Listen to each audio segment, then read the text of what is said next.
My name is John Cord. I'm an attorney at Miller & Zois, LLC.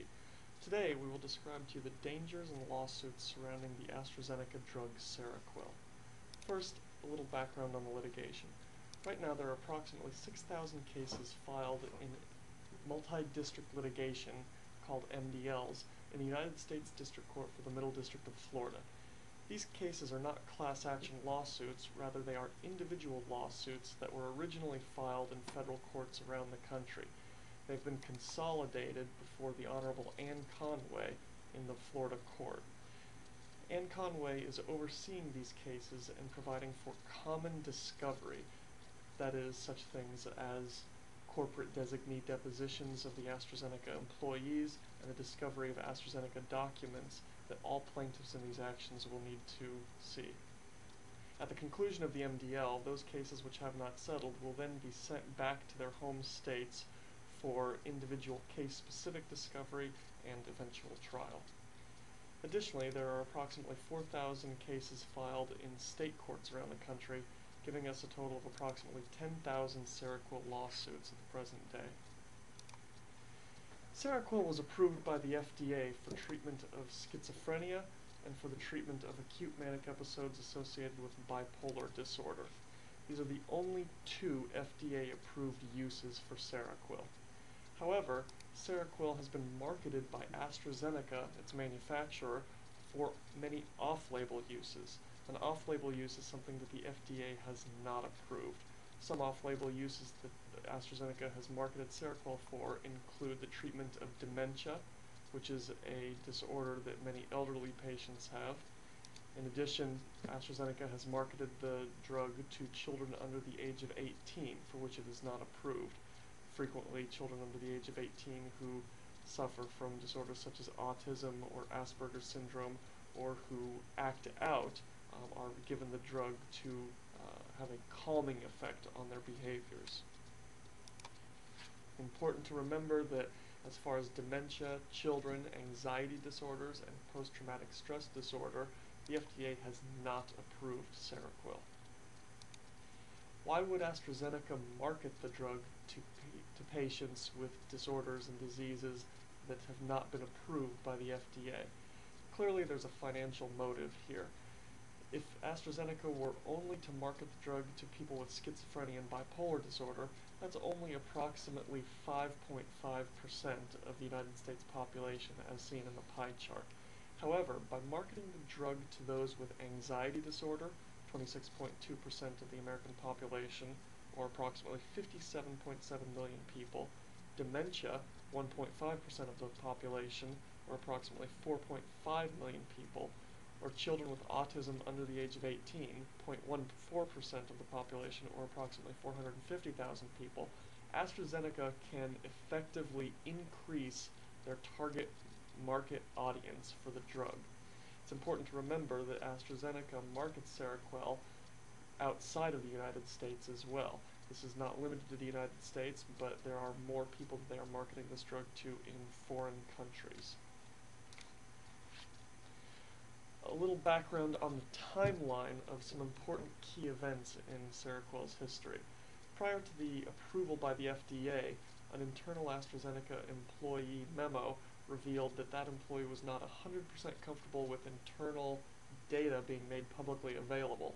However, he understood that they had to disclose the data, but they did a good job doing a quote-unquote smoke and mirrors job with the data to make it more vague, to make it harder to find, and to make it harder to understand. The FDA approved Seroquel in 1997 for the treatment of schizophrenia.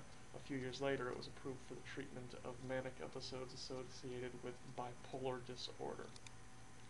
However, in 1998, an internal AstraZeneca paper in draft form revealed that there was clinically significant weight gain, that is, a more than 7% increase in body weight seen with Seroquel. This is a significant finding. In 1999, an internal email revealed that AstraZeneca employees were concerned about how they dealt with the public outrage when the public realized that they were suppressing internal data regarding Seroquel. In 2004, an internal sales representative talking point was created. Sales representatives are AstraZeneca employees who are tasked with marketing the drug to hospitals and pitching the drug to doctors. Those sales representatives were often given talking points, things to discuss with those healthcare providers about the benefits of Seroquel. One of those talking points revealed that Seroquel, unlike some other antipsychotics, is not associated with meaningful weight gain. This is clearly a lie and clearly contrary to the studies that have been done, including the internal draft paper from 1998. In December of 2008, the FDA issued a warning letter regarding one of the Seroquel advertisements by AstraZeneca, stating that the piece was false or misleading because it minimized the risk of hyperglycemia and diabetes. Seroquel works to treat schizophrenia and bipolar disorder, the two FDA-approved uses, in the following way. It targets the parts of the brain that secrete dopamine and serotonin. These chemicals regulate the nervous system's response to the environment. Scientists believe that schizophrenia and bipolar disorder may be caused by excessive levels of those chemicals. Seroquel therefore has an antagonistic effect on those dopamine and serotonin receptors. For the treatment of children, dementia patients, and people with anxiety disorders, it works in a similar fashion. It has an antagonistic effect on the brain's histamine receptors, which produces a sedative effect. This is not unlike Benadryl, which has that same effect on histamine receptors. However, Seroquel is obviously much stronger. The problems with Seroquel are that it causes uncontrolled weight gain in approximately 6% of its users. Scientists don't fully understand the reason for this weight gain, but it is a recognized and factual side effect. Many of those users develop hyperglycemia, which is abnormally high blood sugar. From there, those with hyperglycemia develop pancreatic problems. The pancreas is a gland organ in the digestive and endocrine system which breaks down nutrients. It is also the organ that manufactures insulin, which affects a person's metabolism. The problems from here are numerous.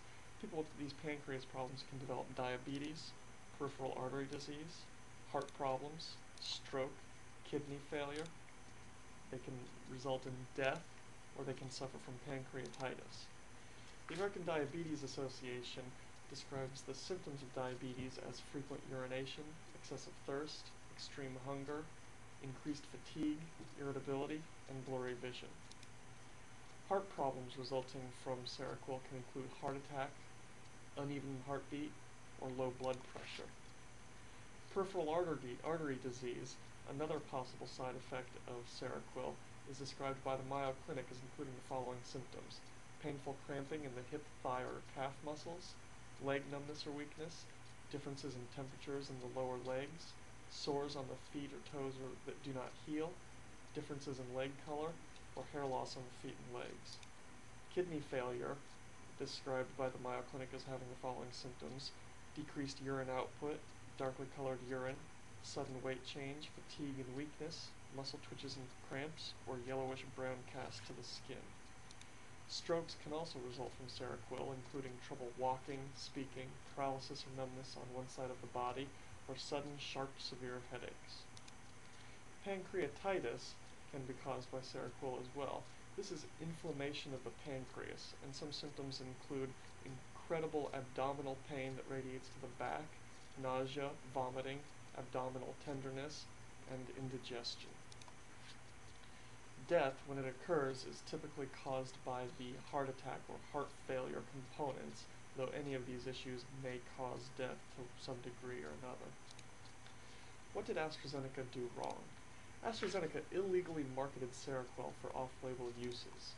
It failed to adequately warn doctors and patients of the risks of Seroquel, and it failed to conduct adequate pre-market testing.